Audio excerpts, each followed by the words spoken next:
Snapchat, the #1 dating app for teenagers. Find a mutual contact and flirt with them. You are ugly.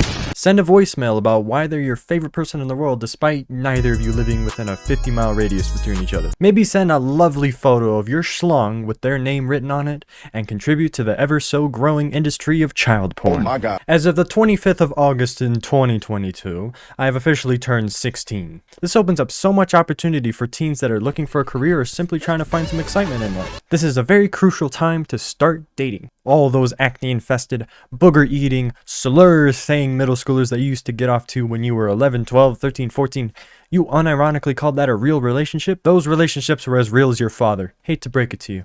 High school is the point where boys become men, girls become women, and teachers graduate from pedophilia to hebephilia. So anyway, today I'm going to talk about my experience with trolling 3 females on Snapchat. There is a very particular reason why I've never used the app ever in my life, and it's because of how horny everyone is. Also, what's the point of using it when I already have an app like Instagram or Discord? Overall, I'm exactly not what females are looking for on Snapchat these days. So what are they looking for? I shall unveil to you Requise Dimitri IV. This is the ideal male in 2022 when it comes to seducing females on Snapchat. He's got big 16-year-old muscles, plays sports, loves collecting shoes, definitely lives on the West Coast, has a rich dad, but unfortunately is a Virgo. Because I'm a Virgo. Because I didn't bother lying about my birthday when making the account. A tactic I've put in place to convince all the females that I am in fact a real person is by face-apping a selfie of myself to look like a young NFL player. There were multiple horrible attempts at trying to do this. I first started with combining myself with Lil Nas X, then I did Gunna, then 42 Doug, then Jaden Smith, and then finally I found this NFL player on Google that seemed way too similar to Requise's Bitmoji to pass up. So without further ado, let's review the first female whose snap was given to me by 6 Pounds Too Deep, or Matt. This first female required a lot of prepping. The prepping mostly consisted of me and Matt arguing on how to greet this woman. I swear I'll do it, Arthur Morgan. I swear I'll do it. Now, we wait. So then fast forward a day later, and I get to recording the voicemail. And here's how that went. 3, 2, 1. Oh, Lord have mercy. Young lady, I think we got off on the wrong foot last night, and I greatly apologize. Allow me to introduce myself properly. I am Requise Dimitri IV, and I am a brand new student at the fine establishment that you refer to as your school. The moment that our eyes met, I knew I struck gold with this one. Last night when I was shopping, I bought a brand new giant bag of spicy Doritos. Spicy, like how I like my women.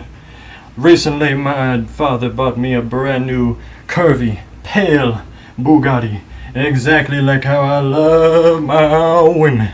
So please, one date is all I ask. Please. Now fast forward to a few hours later. So she responded to my voicemail and she says, LMAO, okay, lol, LMAO, who are you, crying. And I say, Requise Dimitri IV. The thing is, she didn't start school yet, and so I got everything wrong. So everything that I said was pointless. So does this mean I get the date? I don't know. Because that wasn't the goal. The goal was the friends that we made along the way. As expected, she doesn't know who I am, so we talk about it. But yeah, she said, I don't know you. Will you get my snap again? Are we beautiful friends? I was directed with the help of my dear companion, the king of 6 pounds. Oh lol, so he gave me my snap? Indeed. Now why would he do that? So I could find a precautionary heir to the throne. So then that's when I say I'm 16, and then she says that she's 15. Oh my gosh, how old are you? 16 Christmases. So you're 16. She's getting catfished so hard, she's getting trolled, mate. Did Matt tell you my age? Okay, so she says she's 15. Alright, I assume she would be like 14 or something. But, whatever. So the trolling has been done. I got the reaction I needed, so how do I end this off? So I thought, hey, let's make a big shtick about us being a year apart. She says she's 15. This one. So then here's the next voicemail I sent her. You dare enter the presence of the great Requise Dimitri IV. A 15-year-old sophomore with a 16-year-old junior. We will be chastised and hanged for our war crimes. We must separate immediately. I am sorry for wasting your time. I should have been more prepared. Oh, good day to you, madam. She was honestly devastated, and I felt so horrible, but there's nothing you can do about it because it's all for the content. No, I feel bad. No, LMAO. Okay, I guess that wraps it up then. We're good. So this transitions into the second female. This one I was able to get inside information about, if you can call knowing her race inside information. I was told that she was Guatemalan, she pretty much knows full Spanish, and her favorite artist is Bad Bunny. Hola, señorita. My name is Requis Dimitri IV, and I'm gonna tell you a story. There once was a 16-year-old Guatemalan prince who had a father, the king of Guatemala, dying of the Spanish flu. The king's one last request was to have his 16-year-old son marry a forever spouse to rule over the land of Guatemala for the rest of their days. But this prince had trouble finding women. He experimented with some women in the past, but alas, none of them has satisfied him. One day he was walking down the town's local river. He then finds a beautiful creature. That creature was a woman. They begin talking and almost immediately start dating. They then decide to have premarital schmexy time. She pulls down her pants, and there is a pee-pee. He never thought he could ever make love to a man the way he did that night. The next day, she then decides to meet his father, who then dies a few days after of the Spanish flu, leaving the young couple to then marry and rule over the land of Guatemala for the rest of their days. The end. So then at the end of the story, here's what I tell her. That woman is you. I never thought I could ever love a man like I have when our eyes first met. You are a very pretty man. You play as a woman, but I know deep down you are a man. But you are very pretty. If you would ever like to hang out at the local river of your town, I would happily oblige. Gracias, señor. So pretty much, I'm calling her ugly, which is really, really funny, I think. I'm not going to show you like a screenshot of this or anything, but later on, she posted something to her Snap story, and it was a picture of herself, and she's not ugly. I make up this whole beautiful story about me finding this woman who I think is a dude, and then I send her that big old message and I say that I am falling in love. Only to find out that she is so pretty that there's no way she would ever fall for that. I wish I had a picture of her beforehand. She don't even look Guatemalan. She looks Asian. This probably isn't even her. I don't know. Anyway, plans foiled. The reaction wasn't really that good.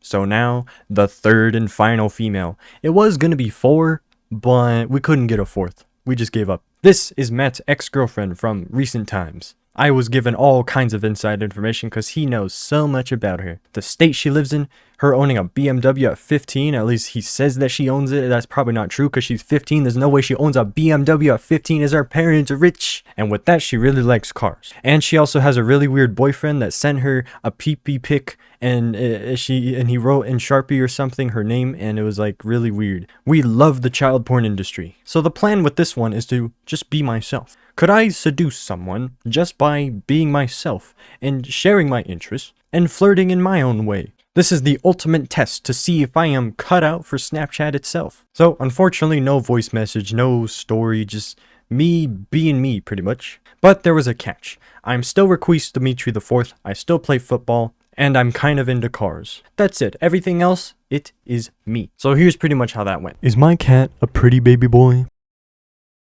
I guess I never thought of it like that. Huh? Maybe I should only take pictures of the corner of my cat's head. Then you can only assume he's a pretty baby boy. Ooh, sorry. You don't need to apologize. I just made an artistic breakthrough. That's a great breakthrough. Have you ever thought of creating a story behind just a single photo? Nope. Sometimes I look at the scratches on cars and think, I wonder how this car looked just a year ago. And it especially gets me thinking if it's on a fancy one. Ooh. My dad's Jaguar has been perfectly preserved since 2007 by its previous owner. No cuts, no dents. It really just forces someone to use their imagination. But to be fair, have you ever seen a busted up BMW out in the open? Or a Bugatti? Yes. Do you watch football? Yeah. Oh cool, I play for the school. I think it's the best sport ever made. But recently, some of the boys have been arguing with the cheerleaders on whether or not cheerleading is an actual sport. Is it a real sport? Honestly, if they aren't doing flips and stuff, then no. If it's competitive cheerleading, then yes. I feel like it can be considered a sport regardless of the context, like how anything with rideable mobility can be a vehicle. Or competing with someone else to do literally anything the quickest can be a race. So would an activity requiring any form of movement automatically be considered some level of sport? LMAO, sorry for the paragraphs, but yeah. Well, is walking around considered a sport? I'm sorry, but if you're just doing cheers and no pyramids or flips, it's not a sport. I have a confession to make. I'm not black. Dang. I know, I'm so ashamed. It's okay. I'm an apple. Oh, yes.